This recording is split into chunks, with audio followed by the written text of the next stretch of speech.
Bonjour, bonsoir, chers compatriotes congolais, ça dépend de l'heure à laquelle vous êtes en train de nous suivre ou vous allez nous suivre.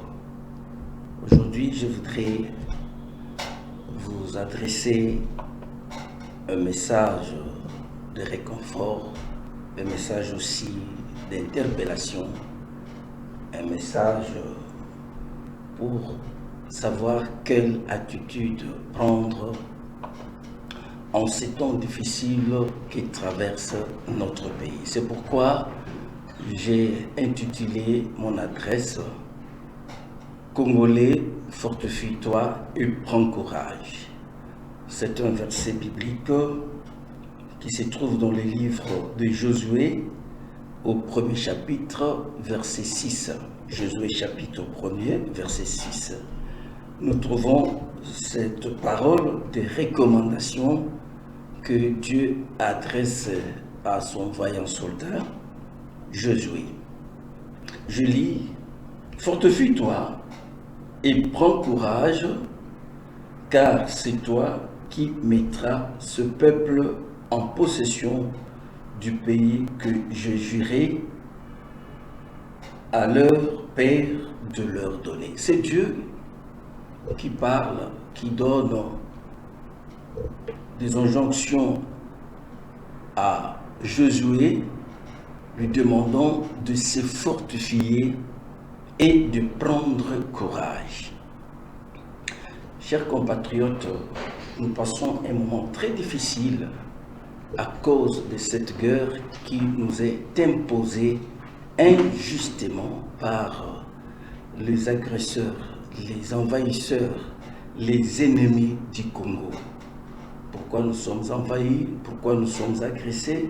C'est tout simplement à cause des richesses que l'Éternel, le bon Dieu, nous a données.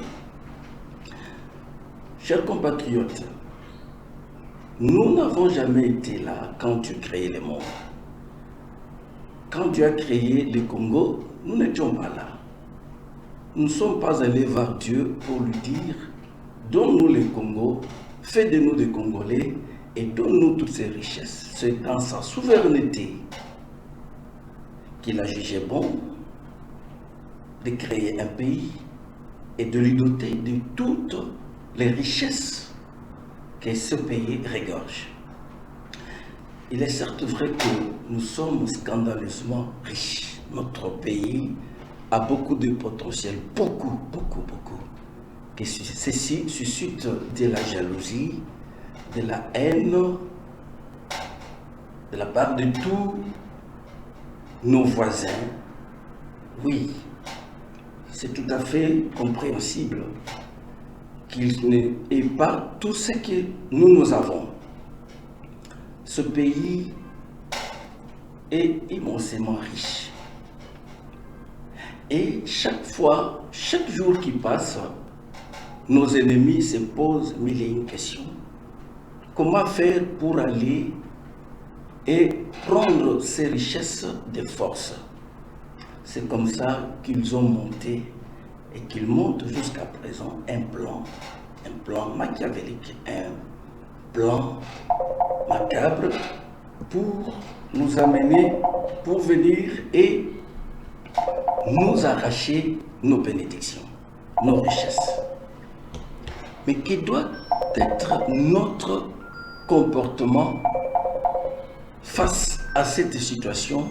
Quel doit être notre comportement face à cette guerre? C'est le message que je vous apporte aujourd'hui. Fortifie-toi, prends courage. Qu'est-ce qui peut nous rendre forts? Comment les Congolais, nous pouvons devenir forts?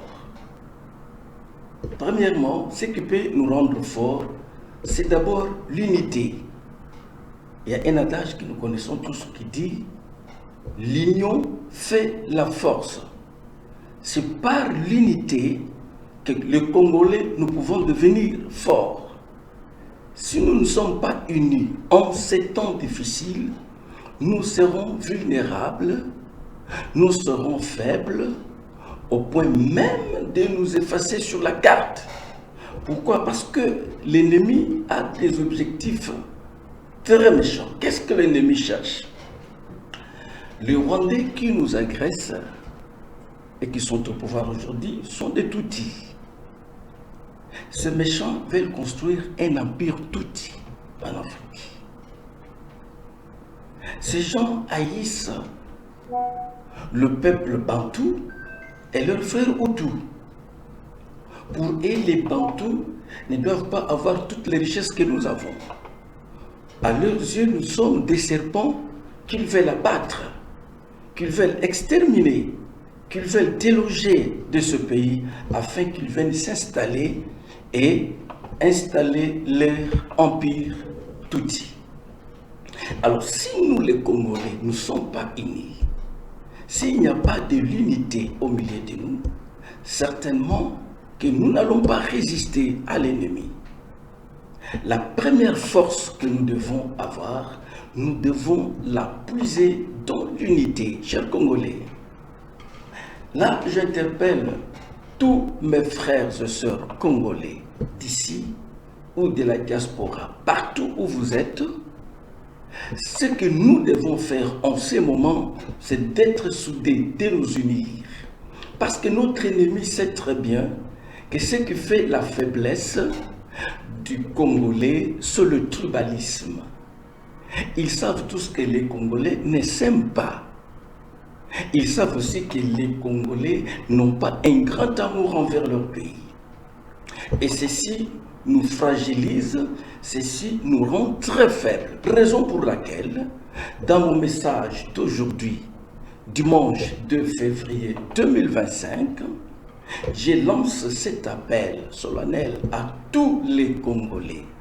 Cette affaire nous concerne. Nous devons être un. Ce qui peut nous unir, c'est l'amour. Sans amour, ce pays va partir. Et nous n'avons que ce pays comme notre patrimoine, comme notre patrie. Nous n'avons pas un autre sol. Et si nous laissons le tribalisme, la haine nous envahir, ça, c'est une façon de prendre le pays et de le remettre entre les mains de l'ennemi. En ce moment, Mukongo, Mungala, Muluba, Muswahili, nous devons être un. Nous devons avoir un seul langage. C'est de lutter pour sauver notre pays. Ça, c'est la première façon que nous pouvons être forts afin de pouvoir lutter contre cet agresseur, contre cet ennemi. Mais cet ennemi qui nous agresse, il n'est pas seul. Il a derrière lui des multinationales, des grandes puissances. La communauté internationale est derrière. Ce n'est pas le Rwanda qui nous combat. Pourquoi ces gens nous combattent? Parce qu'ils savent que si ils nous laissent libres, nous allons nous organiser et la RDC va décoller et la RDC sera un grand pays dans le monde. Raison pour laquelle il faut à tout prix nous faire la guerre, nous distraire, afin que nous ne puissions pas nous organiser. Alors, comment nous pouvons faire face à cela? Je vois une situation presque pareille dans la Bible. C'est les enfants d'Israël qui sont portés en captivité, qui vivent dans une terre étrangère, mais qui émergent au point de susciter même de la haine et de la jalousie. Au point qu'il y a eu un homme méchant du nom de Haman qui a fait signer un décret au roi pour exterminer tout le peuple juif. Mais lorsque Esther prend connaissance de l'affaire, c'est elle qui devrait plaider pour que ces décrets soient abolis afin de donner la vie à ses frères et sœurs les juifs. Quand elle prend connaissance de la chose, voici comment elle procède. Elle demande au peuple de prier et de jeûner. Pourquoi Esther demande-t-elle à tout son peuple de prier et de jeûner? La raison est simple, parce que la guerre, elle est d'abord spirituelle. Si nous gagnons spirituellement, et matériellement, physiquement, nous serons plus forts. Donc la deuxième force que nous les Congolais, nous devons avoir, c'est une forte spiritualité. Nous devons être forts spirituellement. C'est là où j'en appelle à tous les hommes de Dieu de ce pays qui sont loin. C'est maintenant le moment de faire valoir l'onction que nous avons reçue de la part de Dieu. Les enfants de Dieu, vous avez été loin. Chrétiens, vous êtes loin. L'onction, c'est cette capacité surnaturelle que l'Éternel nous a donnée pour faire face à toute adversité. C'est avec l'onction du Saint-Esprit, c'est avec la puissance de Dieu que nous pouvons facilement vaincre. Je vous donne un exemple. À chaque fois que David devrait aller en guerre, David devait d'abord retourner auprès de Dieu, le consulter, puiser de l'énergie, avoir de la force spirituelle afin d'aller. Et chaque fois que David allait en guerre avec la force de Dieu, il remportait toujours la victoire. C'est pour moi l'occasion de dire à tous les Congolais, où que vous êtes, c'est le moment de lever la spiritualité. Chrétiens, levez-vous, manifestez votre spiritualité. Pasteurs, apôtres, prêtres, partout où nous sommes, c'est le moment d'élever notre spiritualité. Parce que si nous sommes forts spirituellement, certainement nous allons remporter cette guerre. Les chefs coutumiers, je reviens à vous. Voici le moment de vous unir tous pour la cause du pays. De s'unir, de réunir toutes vos forces et de barrer la route à cet ennemi qui vient pour nous agresser et nous ravir notre pays. Donc, nous pouvons être forts, dans l'amour, à l'unisson, et nous pouvons aussi être forts spirituellement. Et nous devons aussi prendre courage. Le courage consiste à dire non quand il faut dire non. Le courage consiste à dire oui quand il faut dire oui. Ça veut dire, pendant ces temps, Congolais, soyons courageux, prenons des décisions. J'apprécie, je salue le courage de nos compatriotes qui ont marché à Paris, je crois que c'était hier. Ceux qui ont marché là, ce ne sont pas les Baluba, ce ne sont pas les Bakongo, ce ne sont pas les Baswahili, ce ne sont pas les Bangala, mais c'est le Congolais. Ils prennent la résolution de marcher. Ça veut dire qu'ils ont eu le courage. Nous également, je crois que c'est le moment de nous fortifier et aussi de prendre courage pour prendre des décisions qu'il nous faut. Je termine mon adresse par lancer un message à son Excellence, le chef de l'État. Je sais que par la grâce de Dieu, ce message peut vous parvenir. Vous n'êtes pas seul. Le peuple est derrière vous. Le peuple vous soutient. Mais voici concrètement ce que je vous recommande. David cherchait toujours la face de Dieu. David collaborait avec les prophètes et les hommes de Dieu pour avoir un ainsi de l'Éternel. Son Excellence, voici le moment de se laisser entourer de vrais hommes de Dieu qui peuvent vous donner une orientation précise, nette et claire pour remporter cette guerre. Dans ce pays, il y a deux véritables hommes de Dieu qui écoutent Dieu, qui entendent Dieu, qui comprennent le langage de Dieu. Vous êtes dans un pays où il y a beaucoup de vrais hommes de Dieu. C'est le moment de le chercher. La deuxième chose que je vous recommande, l'homme de Dieu, son Excellence, c'est de pouvoir vous sanctifier pendant ces temps. C'est de vous concentrer et c'est le temps de chercher la face de Dieu. Cherche la face de Dieu. Je vous rappelle des choses, son Excellence. vous êtes accédé à la magistrature suprême comme accédé le roi de la Bible.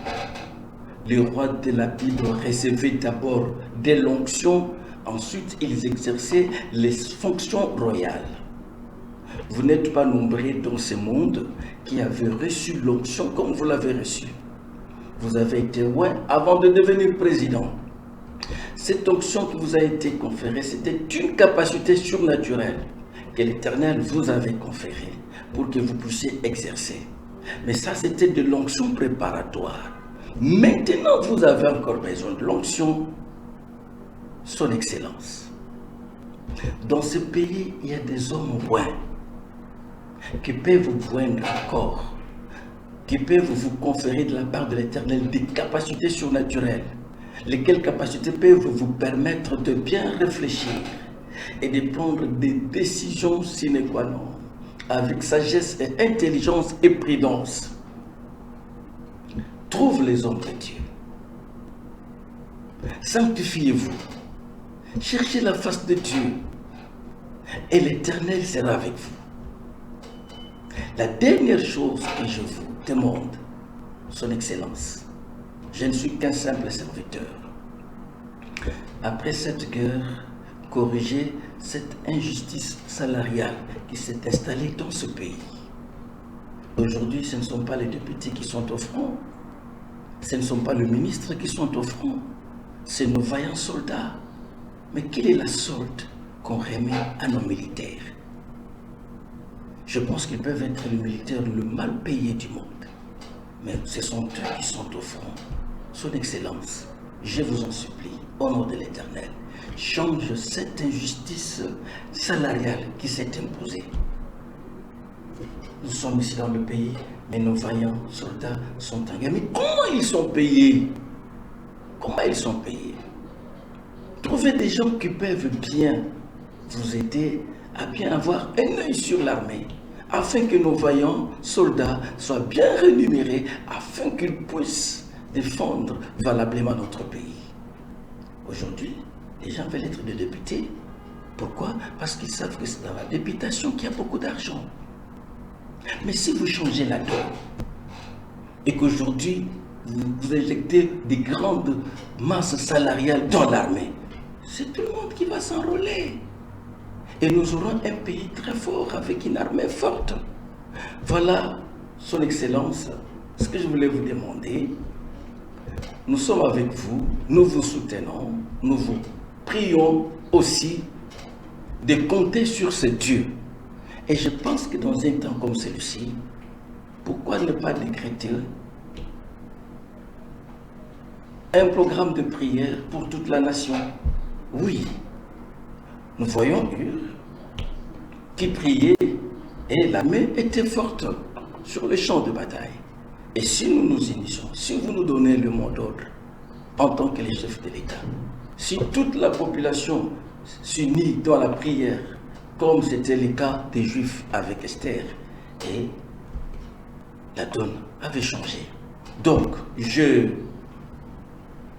vous prie, chers Congolais, de vous fortifier et de prendre courage. Nous devons être forts dans l'unité, nous devons aussi être forts spirituellement pour barrer la route à l'ennemi. Je ne peux pas terminer mon adresse sans adresser une prière à l'Éternel mon Dieu en faveur de mon pays. L'Éternel Dieu Tout-Puissant, toi qui nous as donné le pays, qui regorge tant de richesses, sous-sol et le sol, nous sommes bénis par toi l'Éternel. Mais c'est à cause de toutes ces richesses que tu nous as données que nous sommes haïs, que nous sommes agressés. L'Éternel, il est écrit dans ta parole que le cheval est équipé pour la bataille, mais la délivrance appartient à l'Éternel. L'Éternel, notre Dieu, soutiens-nous, fortifie-nous, donne-nous tout ce qu'il faut. Ils comptent sur leurs chars, ils comptent sur tout l'arsenal qu'ils ont, mais nous comptons sur toi. La Bible dit, maudit soit celui qui se confie à un homme, mais béni soit celui qui se confie à l'Éternel. Nous t'invoquons, ô Dieu, nous t'implorons, Seigneur, Nous te laissons le pays.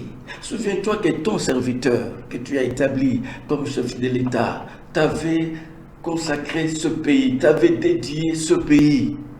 Seigneur, souviens-toi de ces gestes.